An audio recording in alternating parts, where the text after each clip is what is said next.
Students, welcome to our Prajapati classes, and today we start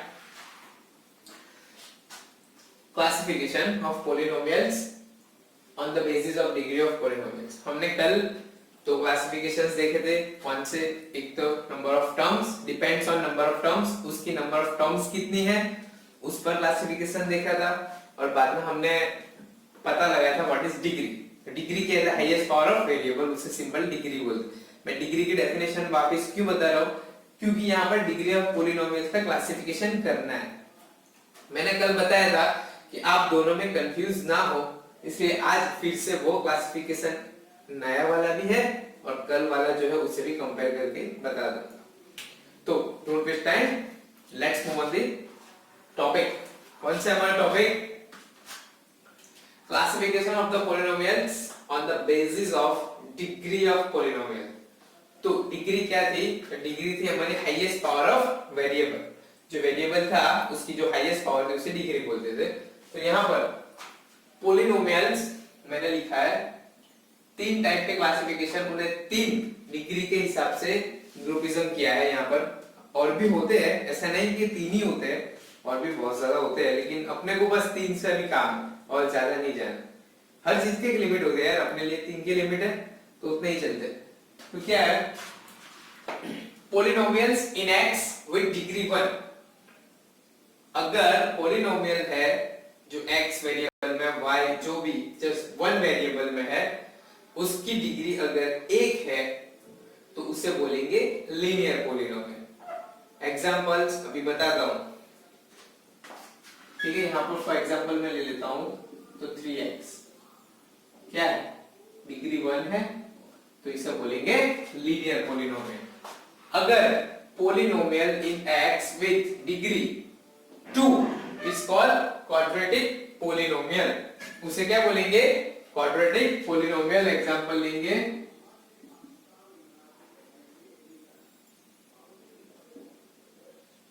x square, यहां पर 2 है degree, और ये क्या है? इसे बोलेंगे क्वाड्रेटिक पॉलिनोमियल्स. अगर polynomial in x with degree 3, अगर 3 की डिग्री हो तो उसे बोलेंगे क्यूबिक पॉलिनोमियल है, सिंपल. और एग्जांपल है हमारा डिग्री 3 है, देख सकते हैं मैं राउंड कर रहा हूं, हाईएस्ट पावर ऑफ वेरिएबल, तो इसे बोलेंगे क्यूबिक पॉलिनोमियल. तो अब हमारे pass on the basis of degree of polynomials तीन क्लासिफिकेशन हो गए. कौन से? एक तो हो गया हमारा linear polynomial, second quadratic polynomial, और थर्ड क्यूबिक पॉलिनोमियल. तो एग्जांपल मैंने बाजू में लिखा है, बताता हूं, और एग्जांपल्स भी लूंगा यार, नोट करें. तो हमने कल क्या किया था? On the basis of number of terms, ऐसा कुछ क्या था क्लासिफिकेशन. मैं इसलिए बता रहा हूं कि आप लोग कंफ्यूज ना हो यार. आप बोलेंगे यार आपने कल बताया था 1 2 3 करके कुछ, वो भी था, यहाँ भी 1 2 3 है, लुच्चे क्या है, सब कुछ मिक्स क्यों हो रहा है? वो भी 3 है, ये भी 3 है, आप कंफ्यूज हो गए. कोई बात नहीं है, कंपेयर करके बता देंगे वो 3 क्या अलग है और ये 3 क्या है.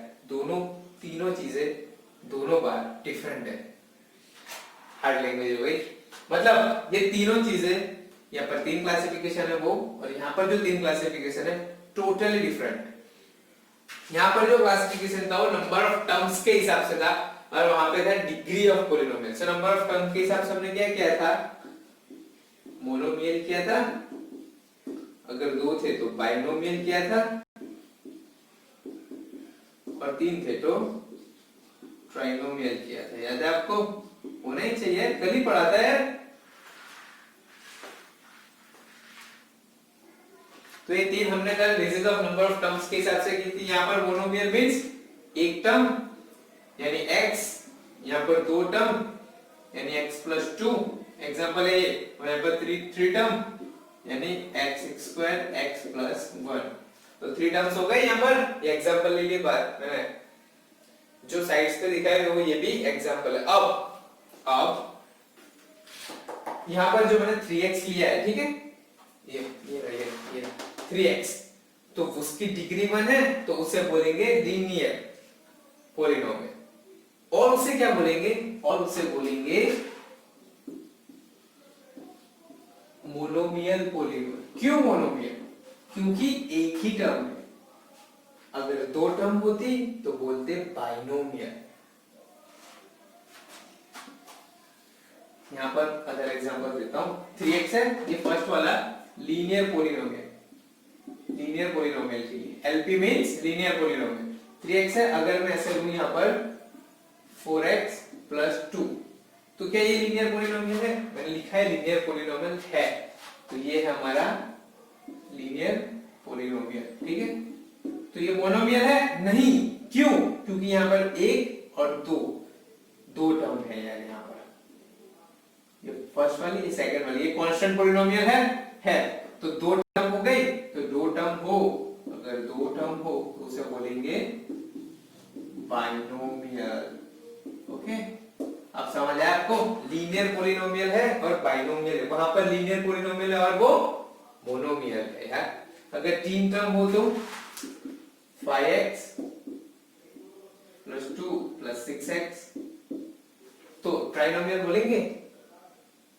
नहीं बोलेंगे। क्यों? क्योंकि ये दो का एडिशन होगा। कैसे होगा, क्या होगा, बाद वाले में। अभी हम कंफ्यूजन क्रिएट नहीं कर रहे। बताता हूँ, वो भी बताता हूँ, कुछ छोड़ने वाला नहीं हूँ यार, डोंट वरी। उसका कॉन्सेप्ट कुछ अलग है, बताता हूँ। तो 2 टर्म्स होगी तो बाइनोमियल, अब याद रखें 3 टर्म्स होगी तो ट्राइनोमियल। क्वाड्रेटिक के बाद चले क्यूपी, इसकी बात करें तो क्या है, x² है हमारा, ये x² है, ये क्या हो गया हमारा मोनोमियल हो गया अगेन, क्योंकि एक ही टर्म है। अगर x² + 4x लूं तो क्या होगा, दो टर्म। क्वाड्रेटिक पॉलिनोमियल तो है ही, क्योंकि हाईएस्ट डिग्री 2 है। और क्या है, दो टर्म है, इसे बोलेंगे बाइनोमियल। अगर यहां पर x² 4x + 1 हो तो क्या हो, तीन टर्म हो गई, तो इसे बोलेंगे ट्राइनोमियल। समझ आया आपको? दोनों में डिफरेंट क्या है, वो number of basis of terms के हिसाब से चलता है और वो चलता है हाईएस्ट पावर ऑफ वेरिएबल के हिसाब से। तो आपका कंफ्यूजन मे बी क्लियर हो चुका होगा, मे बी नहीं 100% क्लियर हो चुका होगा। जो भी बोर्ड पर है उसे नोट कर लो, क्विक से यार। दोनों डिफरेंट चीजें ना यार, ये भी डिफरेंट है हमारे, बस आपको क्लियर करने के लिए दोनों एक साथ बताया और वहां पर एग्जांपल्स भी लिए। वो क्यूबिक वाला भी मोनोमियल ही है यार, सब समझ जाना है, ये भी मोनोमियल है। अगर दो टर्म्स, अगर x³ + 3x² + x होता तो क्या हो जाता, ट्राइनोमियल हो जाता, बट है तो cubic polynomial. Okay, please note it down, note कर लेना जल्दी से, फिर हम आगे चलते हैं।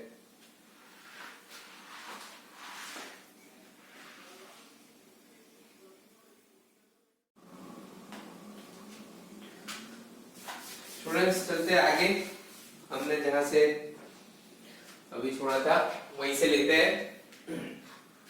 तो मैंने बता दिया था कि क्लासिफिकेशन ऑफ पॉलिनोमियल्स, दोनों का डिफरेंस, जब नंबर ऑफ टर्म्स हो तो क्या होता है, और जब क्या हो डिग्री हो तो क्या होता है, दोनों का डिफरेंस बताया था।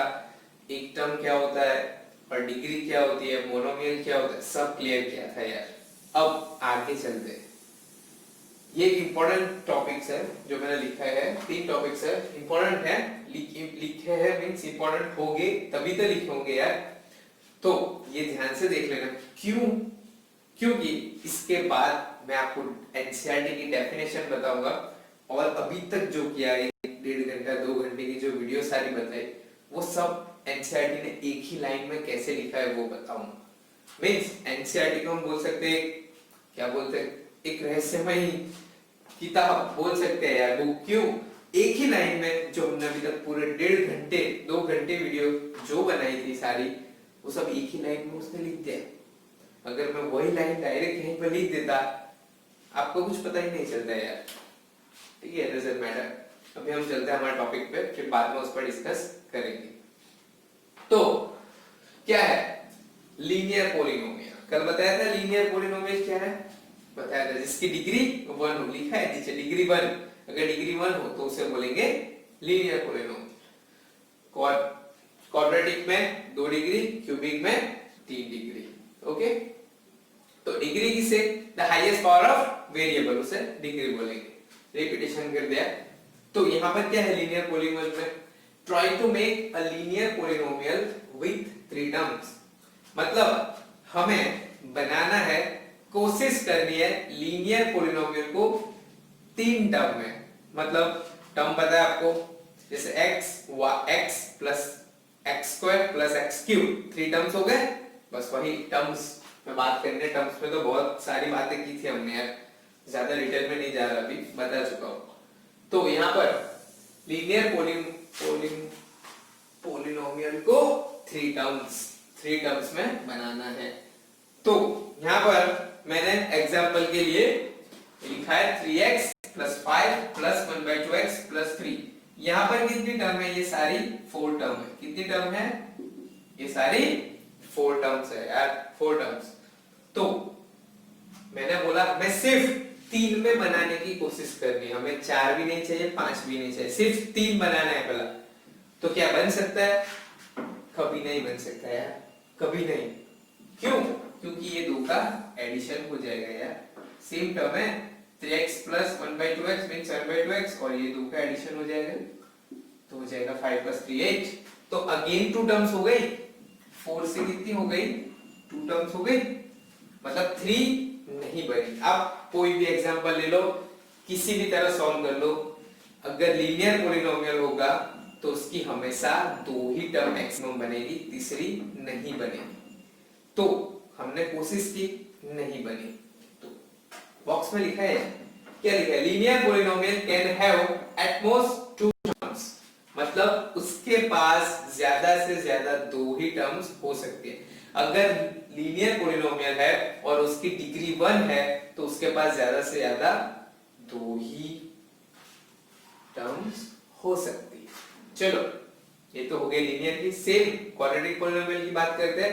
Try to make a quadratic polynomial with 4 terms, 4 terms. वहां 3 में बनाने की कोशिश कर रहे थे, 4, ये 3 में बनेगा। क्यों, क्योंकि इसके पास हाईएस्ट डिग्री 2 है, यानी एक्स स्क्वायर होगा, x होगा और कांस्टेंट पॉलिनोमियल होगा, तो 3 बन सकते हैं। तो हमें इसे बनाना है 4 टर्म में, ठीक है।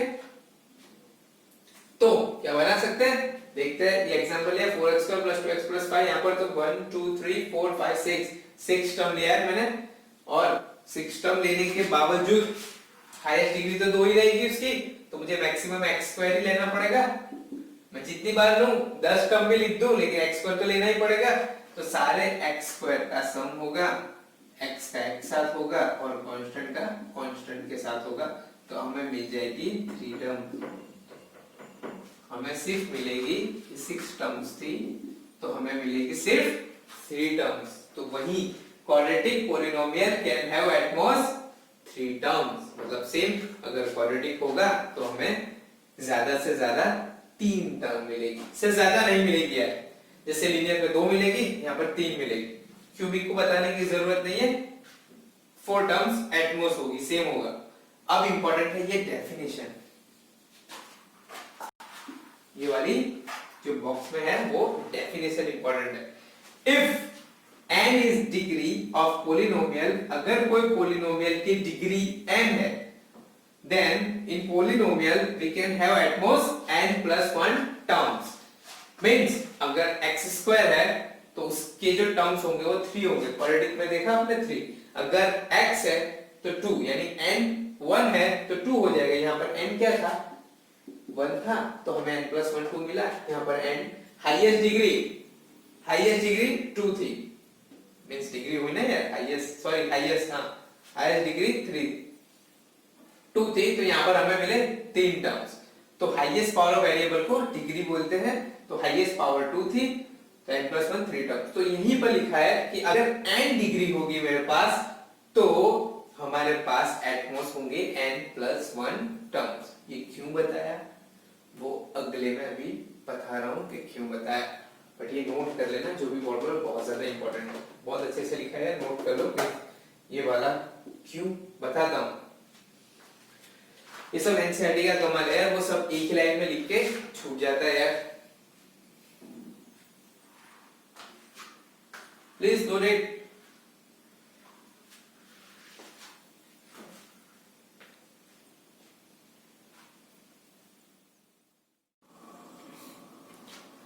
चलो, यहाँ पर मैंने अभी बताया था कि जो हमारी एनसीईआरटी है वो एक खुफिया रहस्यमय किताब है, जो हमने अभी तक सारे वीडियोस में पढ़ा, समझा, कॉन्सेप्ट लर्न किए, सब लॉजिक से सॉल्व किया, बताया, सब कुछ एनसीईआरटी ने बस इतनी लाइन में लिख दिया। मैं तो बोलता हूँ फर्स्ट लाइन में ही लिख दिया उसने सब कुछ। कैसे, मैं बताता हूँ। Interesting, very interesting. अब polynomial in one variable x, वही बात कर रहे थे अभी तक, सब एक वेरिएबल x की बात कर रहे थे, हमने y लिया ही नहीं था। ऑफ डिग्री n, हमने डिग्री 1 की बात की, डिग्री 2 की बात की, डिग्री 3 की बात की, उसने डिग्री n लिख दिया, यानी सारी डिग्री आ गई।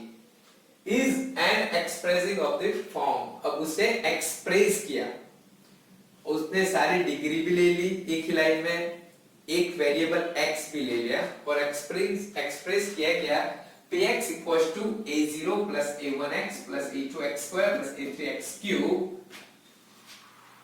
up to an xn, ये मैंने आगे वाला टर्म लिखा है n minus 1 x raised to n minus 1, और कहा है where a0 a1 a2 an are constants। Okay, हम पॉलिनोमियल्स लिखते हैं यार, जैसे phi x है तो phi तो कांस्टेंट ही है ना, और ये वेरिएबल है, और ऊपर जो होती है वो पावर होती है, ठीक है।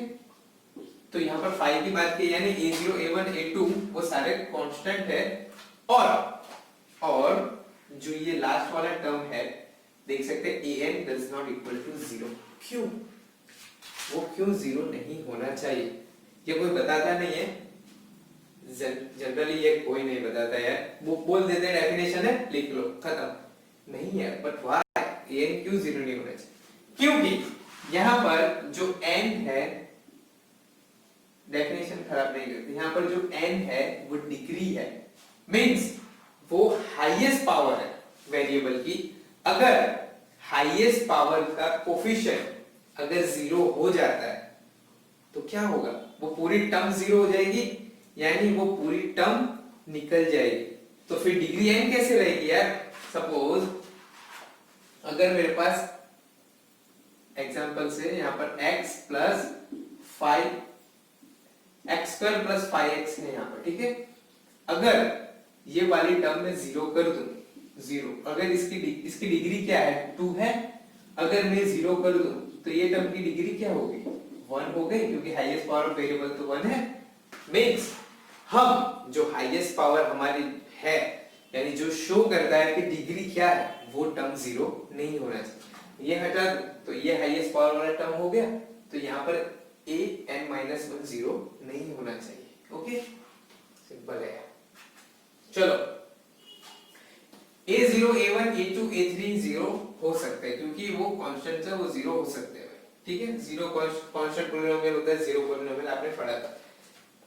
अब ये लाइन में और क्या बात मैंने अभी बताया लीनियर में, कि अगर हमारे पास n डिग्री हो, पॉलिनोमियल की n डिग्री हो, तो हमें n+1 एट मोस्ट टर्म मिल सकते हैं। तो यहाँ पर वही बताया इन्होंने, देखिए a1 to an तो लिखा है, लेकिन a0 भी लिखा है, देख सकते हैं। मींस वो एक्स्ट्रा वाला टर्म है, n+1 में एक्स्ट्रा वाला जो टर्म होता है लास्ट, वो a0 से डिनोट कर दिया है, समझ गए। बस a0 लिखने से वो सारा कंसेप्ट बस इतने में ही खत्म कर दिया एनसीईआरटी। अगर डायरेक्ट डेफिनेशन लिखवा देता तो a0 क्यों आया पता ही नहीं चलता यार, सिंपल। इसलिए वो सारा कुछ करना पड़ा, बस ये a0 के लिए वो एक्स्ट्रा टर्म कहां से आया वो बताने। ओके, नीचे तो मैंने क्या बोलते हैं रिजल्ट्स लिखे हैं कि अगर लीनियर पॉलिनोमियल हो तो डिग्री 1 और टर्म 2 होगी, तो उसमें से एक टर्म जो होगी वो कांस्टेंट पॉलिनोमियल होगी। कैसे देखते हैं यार, देखते हैं। लीनियर पॉलिनोमियल एग्जांपल ये रहा 5x, लीनियर पॉलिनोमियल है, डिग्री 1 हो गई, टर्म 2 चाहिए हमें, तो ये हटा देते हैं, हमें 2 ही टर्म चाहिए भाई, एक नहीं। तो यहाँ पर लेंगे 5x प्लस 2, 2 टर्म हो गई, यहाँ पे लिखा है टर्म 2 होगी, तो हमेशा एक टर्म कांस्टेंट होगी, तो ये एक टर्म जो होगी वो कांस्टेंट पॉलिनोमियल होगी, तभी 2 टर्म्स होगी। क्वाड्रेटिक में टर्म 3 होगी तो एक टर्म कांस्टेंट पॉलिनोमियल होगी, कैसे x² प्लस 2x प्लस 1, तो ये हो गई कांस्टेंट। क्यूबिक में 4 टर्म होगी तो भी एक x³ x² 2x और 2, ये 2 वाली हो गई। अगर डिग्री n होगी ये वाला और टर्म n+1 होगी तो हमेशा एक टर्म कांस्टेंट पॉलिनोमियल होगी, हमेशा होगी यानी होगी। तो आप देख सकते हैं एनसीईआरटी ने सिर्फ एक ही लाइन में सब कुछ बता दिया, आगे जो हमने पढ़ा 1.5-2 घंटे की वीडियो में वो सब कुछ बता दिया, उसने खत्म कर दिया है। तो आप ये नोट कर लेना, वेरी इंपॉर्टेंट है यार, नोट कर लेना, डेफिनेशन है। फिर हम नेक्स्ट क्लास में लेंगे एक्सरसाइज 2.1।